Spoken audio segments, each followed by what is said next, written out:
As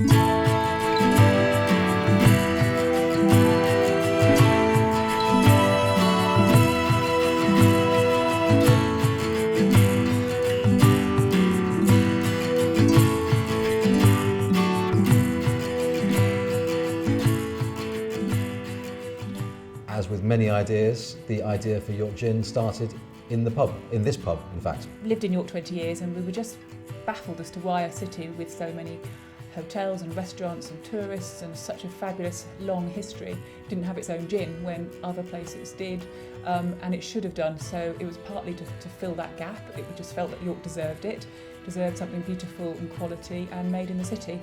As local residents and members of the community, we're really proud of York and we really love living here. So we kind of felt if we're going to produce a product and call it York Gin, it had to be good enough to be worthy of having the name York Gin on it.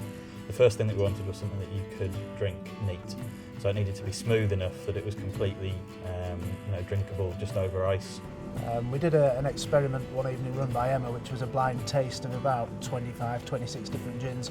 And the five of us all agreed on probably about 7 or 8 of those. So we knew the angle that we were looking for, we knew the flavour profiles that we were all very keen on.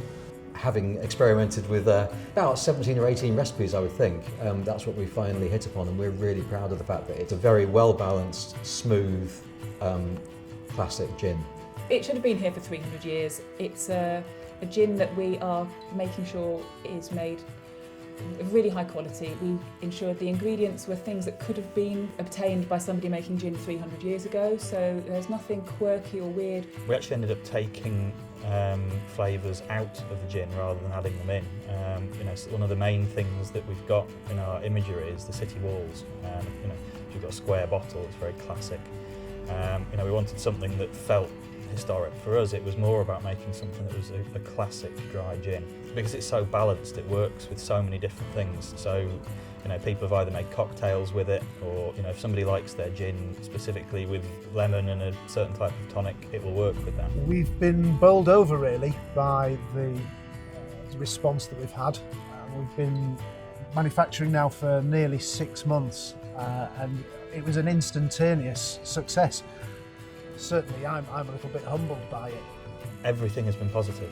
You always expect there to be some kind of negative feedback from somewhere, but it's just been overwhelmingly positive everywhere. Oh, it's been crazy. We've been really thrilled with the way York particularly has embraced it.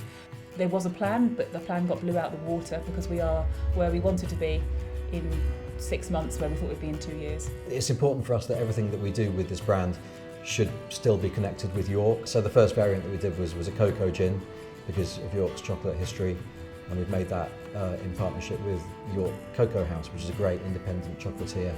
And soon after that we launched a pink coloured fruit gin, which we've called Roman Fruits, and we were keen to use something that might have been available at that time. Obviously gin didn't exist in those days, but we wanted to use it as an inspiration. So that one features apple, hibiscus and blackberry, which are all botanicals that would have been available at that time.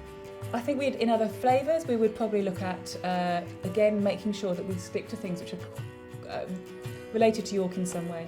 So we almost certainly do an overproof gin, like a navy strength, which would almost certainly connect in some way to some of York's more nefarious characters like Guy Fawkes and Dick Turpin, and maybe have a sort of something quite fun connected that way. But again, that wouldn't be changing the recipe, that would actually just making a stronger gin. And something, again, mentioning the cat, something with an old Tom would be very sensible. Yeah, the reception around York's been fantastic. So we're in a lot of the pubs and bars and restaurants and now hotels around York.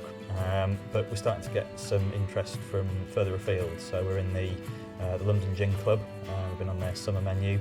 So I think the wider the market, the better. For me, ideally, it would be amazing to be able to see our gin abroad. York's one of the few cities that is internationally known. So I think we've got a really good position where we could get our gin worldwide. We've been very pleased that people have really picked up on the fact that it's a quality gin. It is very smooth, you can drink it neat.